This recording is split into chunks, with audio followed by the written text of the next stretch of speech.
Nous sommes de retour sur le plateau d'Africa 24 pour la suite de cette émission consacrée au processus électoral en cours ici au Burkina Faso, d'où nous émettons en direct. En première partie d'émission, on a parlé de l'éducation. Pour la suite, ce sera la lutte contre le chômage. Marie-Angèle, le plateau a légèrement changé entre-temps. Oui, Babilas, nous avons un nouvel invité. Magloire Sommet, vous êtes membre du SYNINDEC, le syndicat des enseignants-chercheurs. Soyez le bienvenu sur ce plateau. On rappelle tout de même qu'à vos côtés se trouve le professeur Stanislas Ouaro, représentant du candidat ROC Marc Christian Caboret. Nous sommes également en compagnie de Vincent Badou, secrétaire général de l'Union générale des étudiants du Burkina Faso, et de Luc Ouedraogo, le représentant du candidat Tahirou Barry.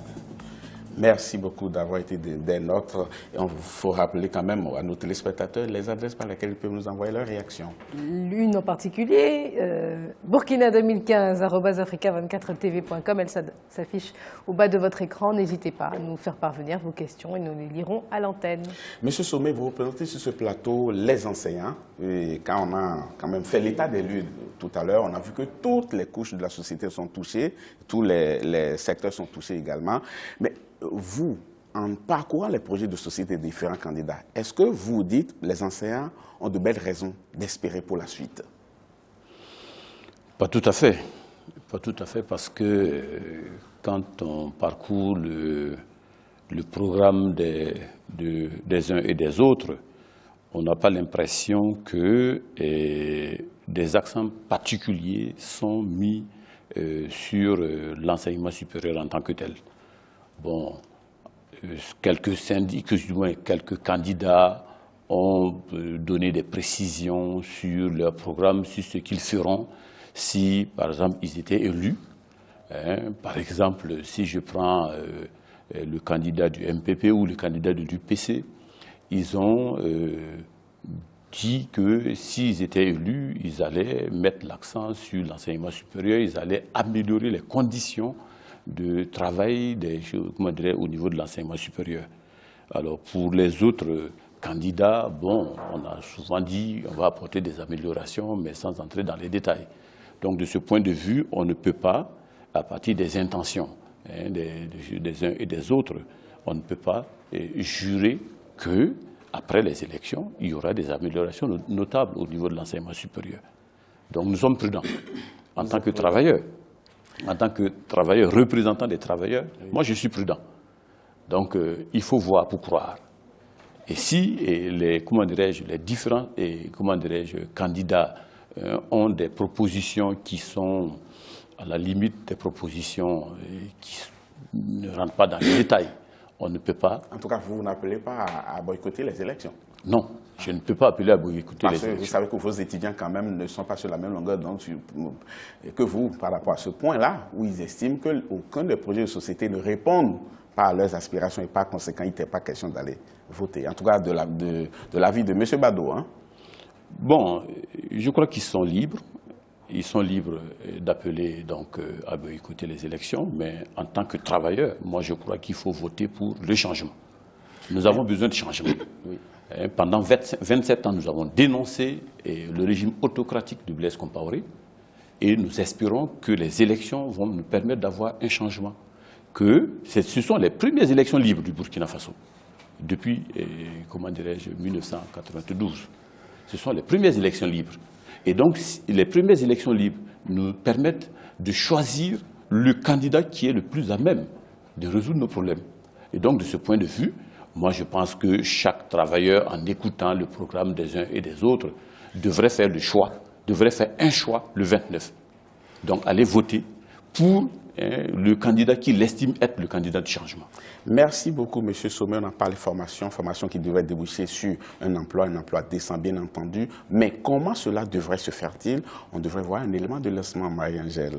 Oui, car la population, nous sommes allés, nos correspondants sont allés à la rencontre de la population qui a son mot à dire, que ce soit en ce qui concerne l'éducation, le système éducatif au Burkina Faso, l'enseignement supérieur ou encore le chômage. Donc les principaux concernés émettent un certain nombre de préoccupations. Ici, nous avons un problème d'emploi. La majorité des jeunes n'a pas accès au travail après la formation à l'université. L'étudiant sort, il n'a rien à faire et c'est ce qui fait que nous faisons face à beaucoup de fléaux tels que la délinquance. Il y a beaucoup de jeunes diplômés qui attendent, qui sont à la quête du travail. Il suffit seulement de jeter un coup d'œil au niveau des concours et vous allez vous rendre compte que vraiment le pourcentage de ceux qui cherchent, qui sont à la quête de l'emploi, vraiment sont très énormes. Les études ne sont pas du tout compatibles avec les réalités du terrain. Et cela pose des problèmes dans la recherche d'emploi. Parce que une fois que vous avez un diplôme ou l'offre d'emploi, on vous demande par exemple d'avoir un certain niveau pour postuler et qu'on trouve que sur le terrain, ce niveau-là n'y est pas, vous voyez que ça pose problème. La seule voie de recours, je pense que c'est la fonction publique après les études. Seule la fonction publique ne peut pas permettre d'embaucher tous ces étudiants que vous voyez ici à l'université de Ouagadougou. Donc pour cela, il faut dire que sincèrement, l'offre n'est pas à mesure de satisfaire la jeunesse burkinabé. Vous prenez par exemple le cas des sociétés minières. Voilà. Vous voyez, des gens qui font par exemple une filière dont on appelle géologie, qui n'arrivent pas même pas à avoir de stage au niveau des sociétés minières. Vous voyez que c'est déjà même un problème, n'en parlons pas même d'employabilité. Pour accroître l'emploi des jeunes, il faut d'abord réformer le système éducatif. C'est-à-dire former les jeunes pour qu'ils s'entreprennent eux-mêmes et non pas pour qu'ils partent s'asseoir dans des bureaux. Le gouvernement doit beaucoup miser sur la formation professionnelle et aussi développer le secteur privé, encourager l'entrepreneuriat. Monsieur Bado, en écoutant ces jeunes qui s'expriment sur le devenir, sur l'avenir de leur métier, est-ce que vous avez peur pour la fuite?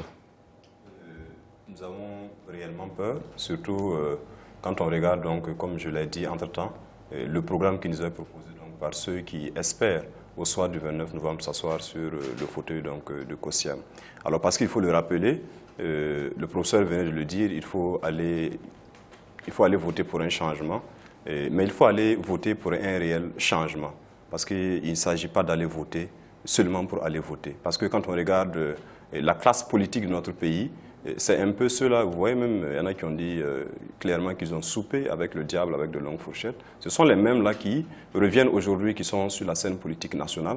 Vous conviendrez avec moi qu'ils ne pourront pas proposer quelque chose de substantiellement meilleur que ce que le régime de la 4e République a pu faire, puisqu'ils sont d'ailleurs tous comptables de la situation, donc, du bilan de la 4e République. Donc nous avons réellement peur, parce que à l'horizon est tout sombre. C'est pourquoi nous disons qu'il faut que les gens puissent savoir que ces élections-là ne vont pas leur donner grand-chose et qu'ils continuent de se battre.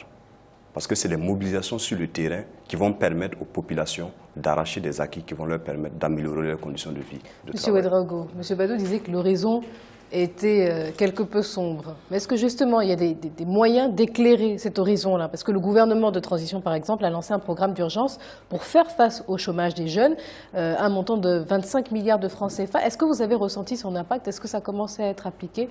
Est-ce que ça change la donne au Burkina Faso? Ok, merci. Moi, je ne souhaiterais pas parler de ce que le gouvernement de la transition a proposé. Bon? Et pour quelle raison? Non, juste pour vous dire que nous également, nous avons notre programme à proposer au soir du 29, nous sommes élus. Effectivement, mais ce programme est censé accompagner ce qui est déjà avancé au Burkina Faso. C'est ce que j'allais dire par la suite.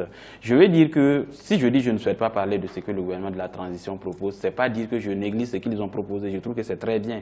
C'est bien parce que, bon, étant entendu qu'ils sont arrivés dans une situation qui n'était pas prévue et qu'ils ne se sont pas préparés pour ça, il va de soi qu'eux n'aient pas un programme à proposer ou alors quelque chose de prévu à faire. Mais si qu'est-ce que vous avez noté justement comme changement? Parce que si vous voulez vous baser sur ce qui a été fait, il faut déjà que vous sachiez vous-même ce qui a été fait.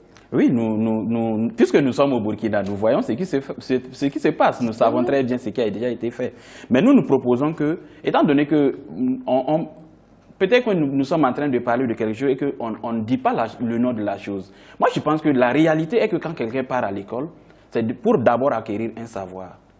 Et la finalité, c'est de pouvoir utiliser ce savoir-là, en tout cas de façon efficiente. Et alors, nous estimons que peu importe le système éducatif qu'on va mettre en place, pourvu que c'est que la personne va apprendre, que la personne soit en mesure d'appliquer ça sur le terrain et arriver à avoir sa pitance. Alors, pour ça, nous proposons simplement, comme je l'avais dit tantôt, un système éducatif qui sera réformé, mais avec 2 filières de formation, comme je l'avais dit tantôt. C'est-à-dire que, dès le début, vous partez dans une école de formation générale et en même temps, il y aura une école de formation professionnelle. C'est-à-dire que si ceux-là même qui ne pourront pas suivre cette formation, cet enseignement général, seront reversés dans l'enseignement professionnel, à telle enseigne qu'il n'y aura pas de déchets. C'est-à-dire qu'à la fin de la formation, chacun sera à mesure de pouvoir faire quelque chose. Voilà ce que nous nous proposons. Et j'estime que c'est quand même assez intéressant.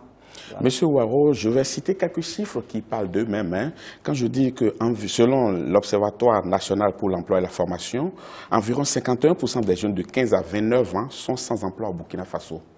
C'est des chiffres qui font froid au dos, non? Oui, tout à fait. Mais avant de répondre à votre question, je voulais rapidement quand même faire des précisions. La première des précisions, c'est qu'au Burkina Faso, nous avons 2 ordres d'enseignement, comme l'a dit donc le représentant du candidat du parent. Nous avons effectivement l'éducation et la formation technique et professionnelle, et nous avons l'enseignement général. Ce que nous proposons justement dans le programme, donc ce que notre candidat propose au Burkinabé, c'est d'accroître donc l'orientation vers l'éducation et la formation technique et professionnelle jusqu'à avoir un pourcentage de 7% de l'ensemble des Burkinabés scolarisés, de façon à ce que ces personnes-là puissent être orientées dans des métiers porteurs afin de pouvoir donc aller vers des formations qui donnent de l'emploi, etc. Pour éviter, parce qu'actuellement nous sommes à moins de 1% donc des orientés vers ces formations. La stratégie justement pour atteindre cet objectif? Pour atteindre cet objectif, c'est d'abord il y a la formation des ressources humaines et deuxièmement il y a la construction de centres de formation professionnelle. Et ça, il est prévu donc dans le programme du candidat. Donc c'est là. La deuxième des choses pour pouvoir résoudre un tant soit peu la question du chômage, c'est que le candidat s'est engagé, s'il est élu au soir du 29 novembre, dès la première année de son quinquennat, à absorber les jeunes burkinabés titulaires d'un diplôme au-dessus du baccalauréat, c'est-à-dire un DEUB, qui est de l'ancien système, une licence, une maîtrise, un master dans l'enseignement, parce qu'il y a des besoins énormes à ces niveaux pour qu'ils puissent donc contribuer à la formation au niveau du primaire, du post-primaire et du secondaire. Et là, il est aussi prévu donc, de créer des emplois à travers, par exemple, le recrutement dans chaque village du Burkina Faso de 2 agents itinérants donc de santé, de façon à ce qu'ils puissent faire de la prévention sanitaire. Et ça, nous avons au moins 8000 villages au Burkina Faso. Vous ne dites rien sur les chiffres que j'ai avancés. Oui, non, c'est pour cela, justement. C'est à cause de ces chiffres-là que des propositions de ce genre ont été faites au Burkinabé par le candidat pour pouvoir donc absorber donc ce pourcentage de jeunes, effectivement, qui sont soit diplômés ou qui sont mal orientés. Maintenant, il y a des jeunes qui, effectivement, ont commencé dans l'enseignement général, qui n'ont pas un diplôme au-delà du certificat d'études primaires et qui se sont arrêtés. Donc, il est prévu aussi dans le programme du candidat donc, la réorientation scolaire de ces personnes-là vers des formations, mais là, c'est le non formel, en relation avec leur projet professionnel. Donc, c'est pour vraiment notre objectif. Donc, ici, c'est d'accroître